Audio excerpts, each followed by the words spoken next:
성경은 인간을 이루는 세 가지의 존재적 요소를 분명히 가르쳐 주고 있습니다. 그것은 몸과 혼과 영입니다. 첫째는 몸입니다. biological being이라고 하는데요. 눈에 보이는 육신을 가진 생리학적 존재를 말합니다. 둘째는 혼입니다. philosophical being인데요. 이성을 가진 철학적 존재를 말합니다. 우리가 가진 이성을 따라서 생각하고 상상하고 비판합니다. 셋째는 영입니다. theological being입니다. 신학적 존재입니다. 영적인 존재로서 영적인 하나님을 만나고 교제하는 존재입니다. 인간은 이러한 세 가지의 존재적 요소가 구조적으로 결합해서 하나의 인격으로 살아가게 됩니다. 문제는 이 셋 중에 어느 쪽이 주도하는 인격이냐가 문제입니다. 어떤 사람은 육체적 욕망을 먼저 생각하고 그것을 위해 삽니다. 그래서 배부르면 행복하고 갖고 싶은 걸 가져야만 행복하다고 합니다. 어떤 사람은 이성적이고 합리적인 것을 추구합니다.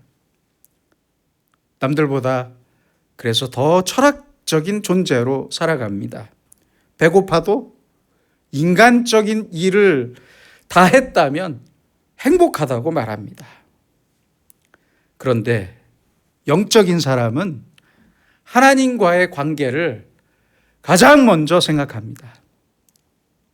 하나님의 사랑을 알고 느끼면서 하나님과의 관계 안에서 평안하고 행복합니다. 이렇게 영이 주도하는 인격의 사람, 바로 이 사람이 그리스도인입니다. 우리의 몸은 땅의 것, 즉 동물이나 식물을 먹어야만 살 수 있습니다. 우리의 혼은 교육을 통한 지식과 교양과 지혜를 먹어야 삽니다. 계속해서 지식을 공급받지 못하면 어느 순간 동물적인 존재와 다를 바가 없게 되고 맙니다. 그리고 영은 하나님의 말씀을 먹고 삽니다. 마태복음 4장 4절입니다. 사람이 떡으로만 살 것이 아니요 하나님의 입으로부터 나오는 모든 말씀으로 살 것이라. 예수님께서는 사람이 하나님의 말씀을 먹고 살아야 하는 영적인 존재라고 분명히 말씀하셨습니다. 그런데 이런저런 이유로 영양실조에 걸린 사람들이 많은 것 같습니다. 영양실조에 걸린 그리스도인들이 많은 것 같아 문제입니다. 그래서 육체적으로, 심적으로, 영적으로 부족해서 병에 걸립니다. 또한 영양의 불균형도 문제입니다. 모르고 못 먹는 것도 문제지만 알면서도 먹지 말아야 할 것을 찾아서 먹습니다. 그렇죠? 정신적으로, 영적으로 똑같습니다. 그래서 잘못된 이데올로기나 사상에 빠지거나 이단에 빠져서 헤어나오지 못합니다. 요새 뉴스타파에서 큰 일을 했죠. 리박스쿨? 아주 이명박 때부터 난리도 아니었더라고요. 이렇게 잘못된 이데올로기에 한 번이라도 빠지게 되면 참 큰 병에 걸리고 맙니다. 육체적으로, 정신적으로, 영적으로 기준이 없어서 그렇습니다. 기준. 무엇을 먹어야 할지 기준이 없는 사람은 그래서 자기 입맛에 좋은 것만 먹습니다. 먹는 그것이 독인 줄도 모르고 허겁지겁 먹습니다. 허겁지겁.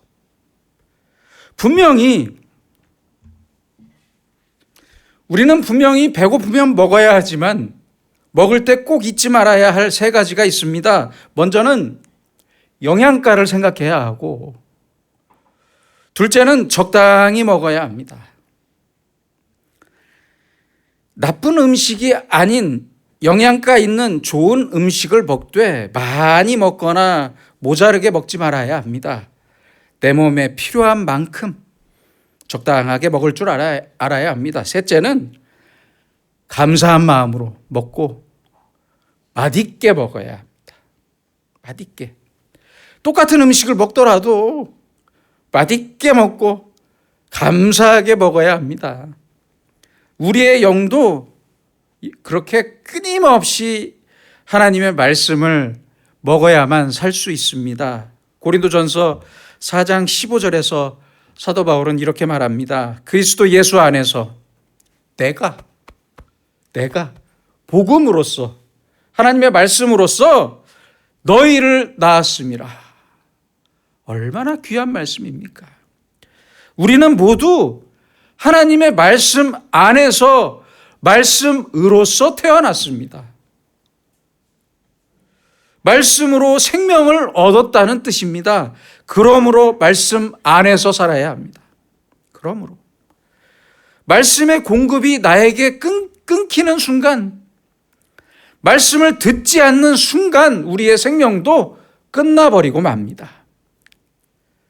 제 아무리 옥토와 같은 비옥한 땅이라도 씨가 뿌려지지 않으면 아무것도 자라지 않는 것과 같습니다.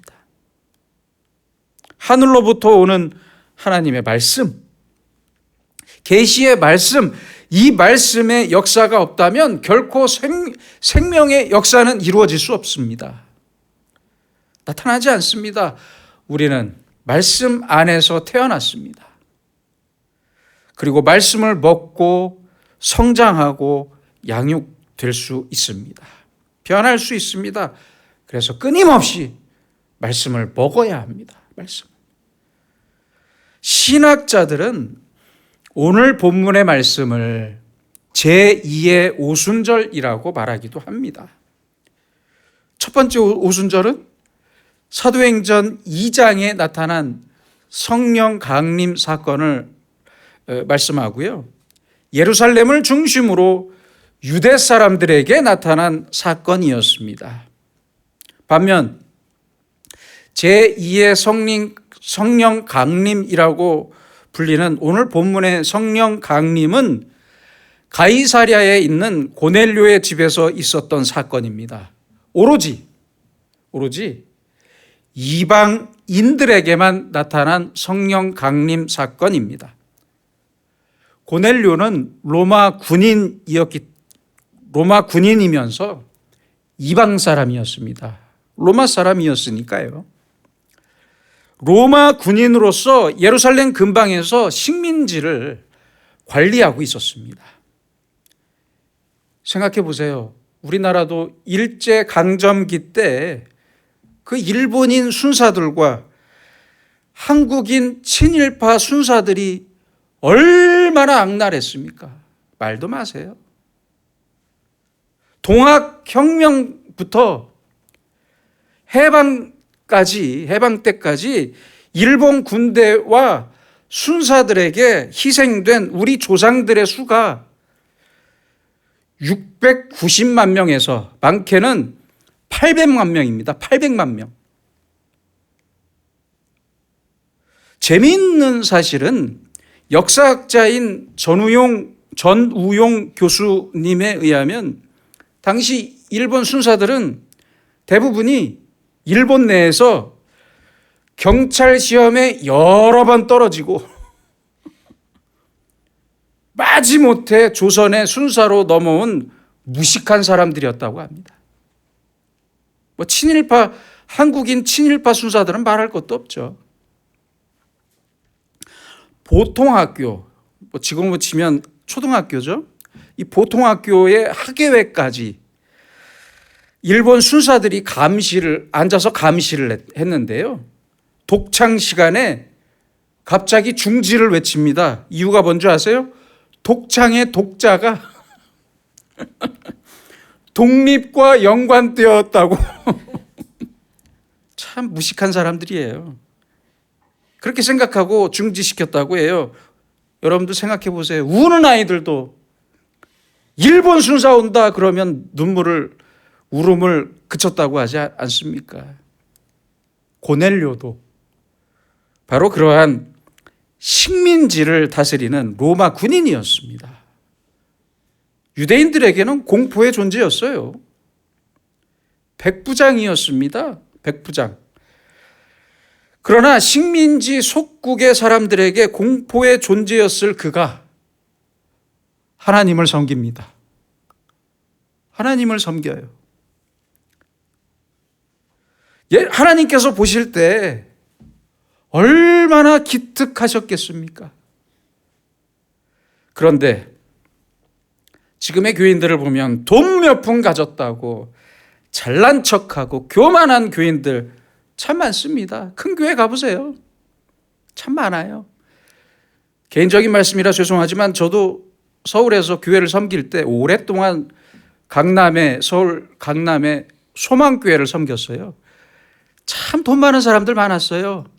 정신 나간 사람도 똑같이 많았습니다. 어쩌다 교회에 나와서는 가난한 사람들이 많고 수준이 안 맞는다고 해요. 수준이 떨어진대요, 교회가. 그렇게 말하는 사람들이 많아요. 그래서 교회 나가기 싫다고 말하는 사람들이 있어요. 많아요. 이런 형편없는 사람들과 비교한다면 오늘의 고넬료는 얼마나 훌륭한 사람입니까? 그렇잖아요. 오늘 본문에 앞서 사도행전 10장 2절에 보시면 고넬료를 잘 알 수 있습니다. 그는 하나님을 경외하는 경건한 사람이었고 온 가족과 함께 기도하며 유대인들을 구제했습니다. 하나님께서는 그에게 천사를 보내셨고 천사의 지시대로 욥바에 사람을 보내서 베드로를 모셔오게 됩니다. 저는 개인적으로 이 장면이 너무 감격스럽습니다. 베드로는 갈릴리의 어부였어요. 물고기 잡는 어부였어요. 남루한 옷차림과 덥수룩한 수염에 초라한 행색으로 겉으로 보면 별 볼 일 없는 사람이에요. 그렇잖아요. 저처럼 별 볼 일 없는 사람이에요. 로마의 백부장이었던 고넬료가 이 촌사람에게 정성껏 예를 다하면서 모셔옵니다. 자기 집안의 사람들과 친척들과 친구들까지 모두 불러서 함께 조용히 기다리다가 베드로가 들어오자 베드로의 발 앞에 엎드려서 경배합니다. 오늘 본문 25절에 보면 엎드려 절하니 라고 번역되어 있는데 이 절하다의 단어는 영문 성경에는 worship, 헬라어 원문에는 프로스퀴네오로 기록되었고 경배하다의 뜻입니다. 진짜 경배하다의 뜻이에요. 베드로에게 경배하는 마음으로 엎드렸어요. 26절에서 그래서 베드로는 황송해하면서 말합니다. 일어나라, 일어서라, 나도 사람이다. 그래서 이렇게 말했던 거예요. 고넬료는 남루한 베드로의 겉모습을 봤던 게 아니라 그 속에 하나님을 보았기 때문입니다. 33절에서 고넬료는 하나님의 말씀을 듣는 자로서 가장 아름다운 말을 합니다. 저는 이 말이 그렇게 아름다울 수가 없어요. 이제 우리는 주께서 당신에게 명하신 모든 것을 듣고자 하여 다 하나님 앞에 있나이다.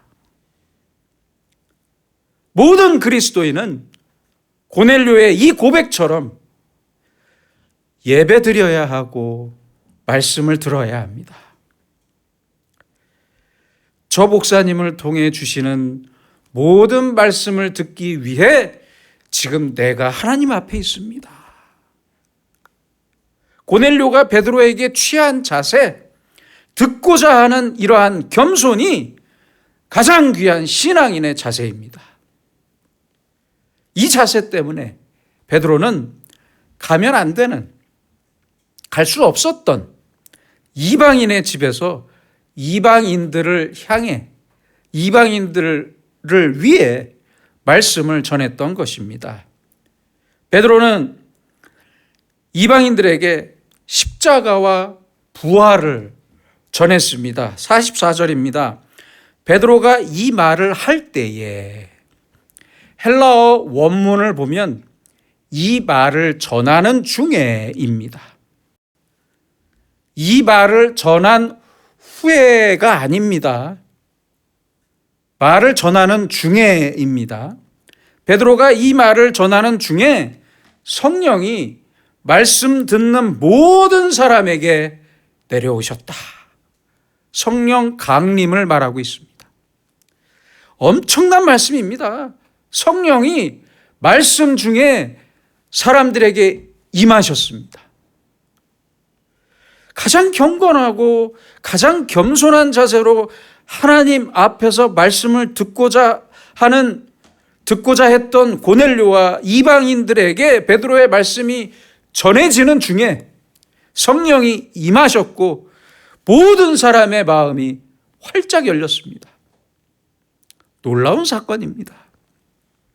교만과 편견과 문화적인 장벽과 심지어는 방언으로 언어의 장벽까지 다 무너졌습니다.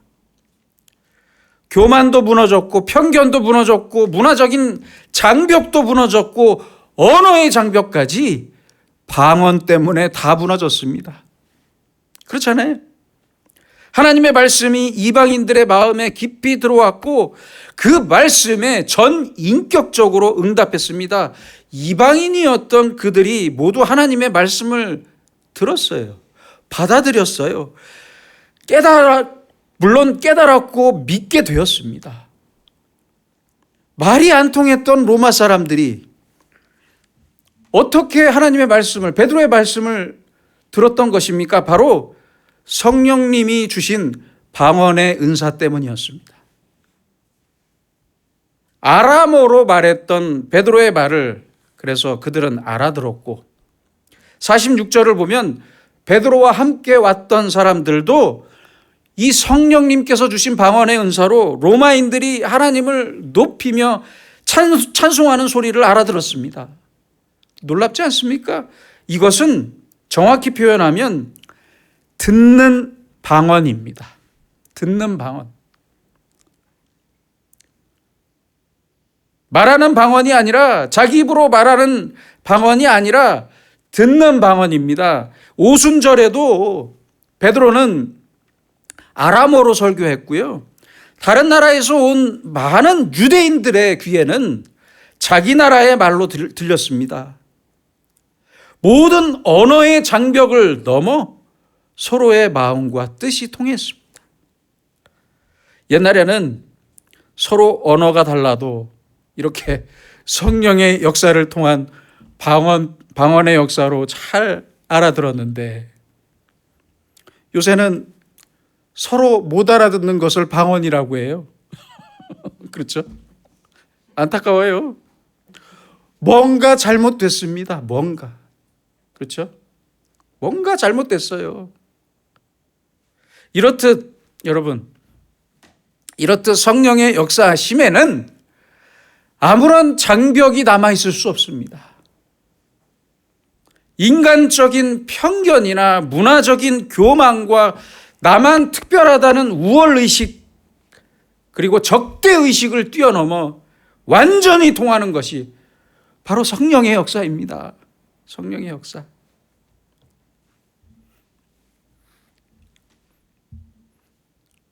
여러분, 노을이 지는 하늘을 보면서 가슴이 벅차올랐던 적이 있으십니까?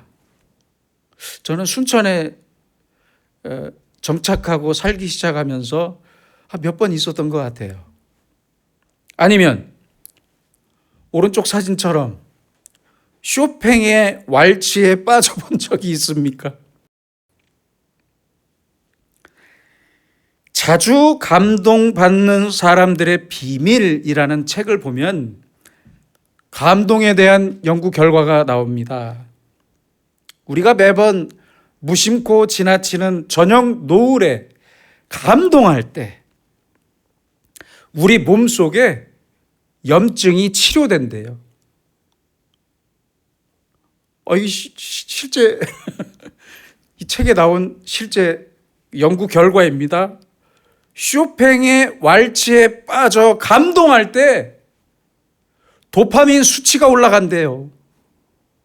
놀랍지 않습니까?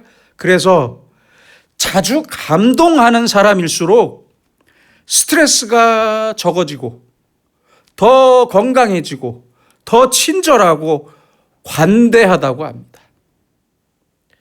또한 호기심이 많고 지식을 배우는 능력이 높기 때문에 더 현명하고 창의적인 판단을 내릴 수 있고 자신과 세상이 더 긴밀하게 연결되어 있다고 느끼기 때문에 이타심과 사회성이 높다고 합니다. 감동을 많이 받을수록.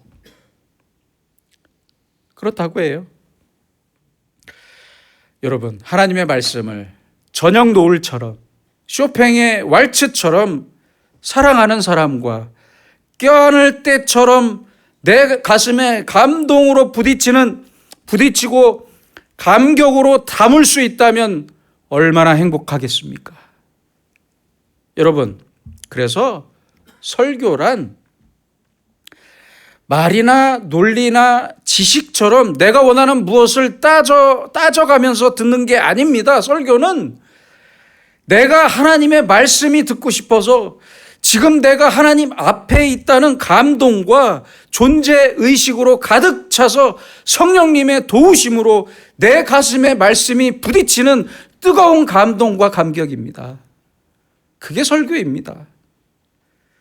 내 마음에 찾아오는 생명입니다. 생명. 그리고 그 말씀에 내 생명을 걸고 응답하는 시간입니다. 우리 개신교는 오직 성경 중심적이고 성경의 말씀만이 근본적인 권위의 중심입니다. 목사에게 권위가 있는 게 아니에요. 우리의 신앙과 행위의 규범이 바로 성경이고 특별히 중요한 것은 성경의 유일한 해석자도 성경뿐입니다. 이것이 개신교의 가장 큰 특징입니다. 그리고 성령의 역사를 가장 소중하게 생각하고 믿는 사람들이 그리스도인입니다. 성령의 영감으로 성경이 기록되었고 성령께서 우리 마음을 감동하실 때 우리는 성경의 말씀을 해석하고 깨닫게 됩니다. 하나님께서는 성경을 통해서 말씀하십니다. 잊지 마세요. 성경을 통해서 말씀하시는 분이 하나님입니다. 어떤 사람들은 짧은 시간에 성경을 몇 번 읽었다고 몇십 번 읽었다고 자랑하기도 하는데요. 참 고마운 말씀이기도 하지만 성경을 그렇게 급하게 읽거나 빨리 이해하려고 하면 안 됩니다. 그러지 마세요. 늘 온유하고 겸손한 마음으로 성경을 읽어야 하고요. 생선을 먹을 때 부드러운 흰살부터 먹듯이 천천히 느긋하게 생각하고 읽어야 합니다. 읽거나 듣는 말씀이 이해가 안 간다면 아직 내 생각이나 지식이 내 인격이나 영적인 성장이 부족하기 때문에 아직 이해하지 못함을 알고 인정하고 겸손한 마음으로 성경을 읽어야 합니다. 성경 말씀을 자기 입맛대로 자르고 맞추면서 훼손하지 마세요, 제발. 그대로 그대로 겸손하게 읽다 보면 성령님께서 나에게 감동하시는 중에 성경이 내게 말씀하십니다.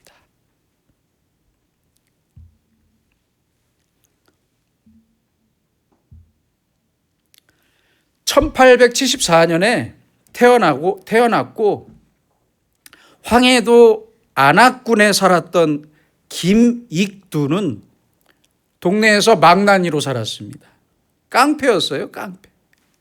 아주 악명이 높은 깡패였습니다. 얼마나 악명이 높았는지 안악군 일대에서는 이 사람의 이름을 모르는 사람이 없었고 누구든 때려 눕힐 정도로 힘이 장사였다고 합니다. 오죽하면 사람들이 장에 갈 때 마을 선앙당 앞에서 오늘 김익두를 만나지 않게 해주세요. 이렇게 빌었을 정도라고 합니다. 그러던 어느 날 외국인 여자 선교사가 이런 그에게 전도지를 주며 예수를 믿으라고 했습니다. 그러자 그는 전도지에 코를 풀고 참 나쁜 사람이에요. 그렇죠? 받은 전도지에 코를 풀고 주었답니다. 선교사에게. 그러자 그 선교사가 뭐라고 했어요? 청년 이러면 코 썩습니다. 외국 사람이니까요. 뭐 이렇게 말했겠죠? 이러면 코 썩습니다. 그랬대요. 그런데 그 코가 썩는다는 선교사의 말에 이상하게 두려움이 생겼대요. 김익두가. 너무 두려웠대요. 갑자기. 그래서 누구한테 가요? 동네 무당에게 가서 동네 무당한테 가서 자초지종을 설명했더니 그 무당이 이렇게 말했대요. 예수 믿어야 코가 안 썩는다. 실화입니다, 이거. 참 재밌죠?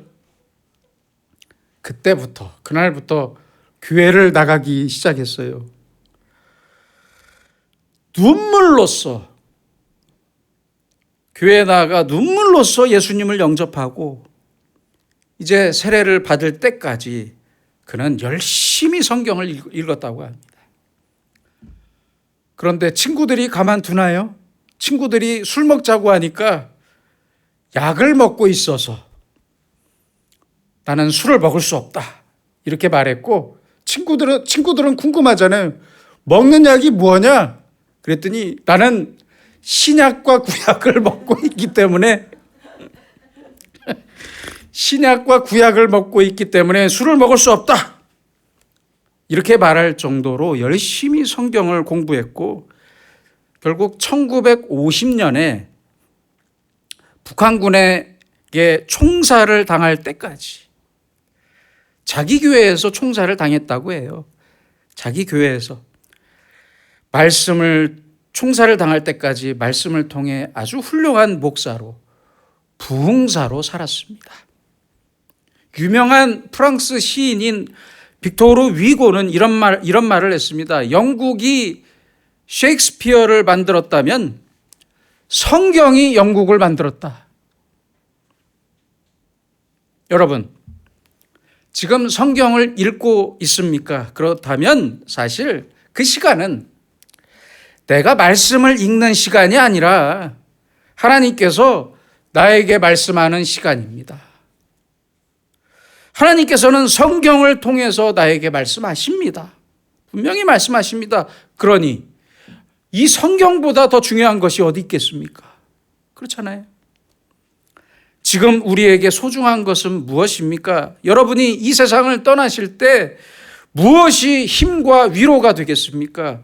세상을 떠날 때 내 재산이나 내 명예, 내 지식과 철학이 무슨 소용이 있겠습니까? 다 소용없습니다.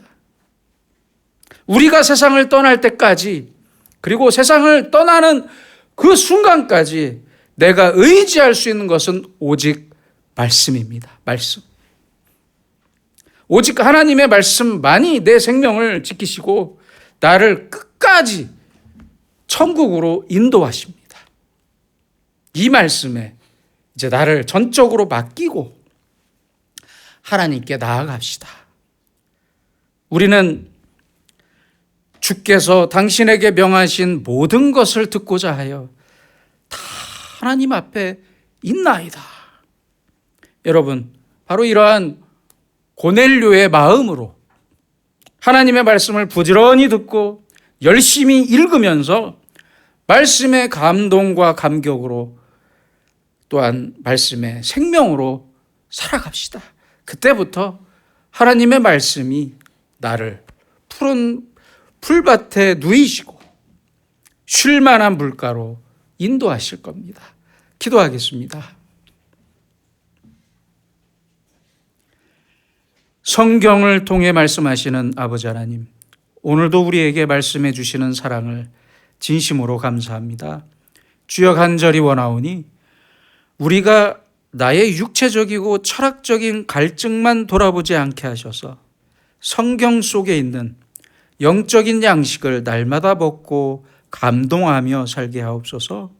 말씀의 감동과 감격과 생명 속에 살게 하시고 말씀에 대한 응답으로 살게 하시고 언제나 나를 향해 말씀하시고자 하시는 주님의 말씀을 겸손하게 듣는 자로서 살게 하셔서 언제나 우리를 말씀의 능력 안에 살면서 말씀의 열매를 얻게 하시는 주님의 사랑 안에 살게 하여 주시옵소서. 예수님의 이름으로 기도드립니다. 아멘.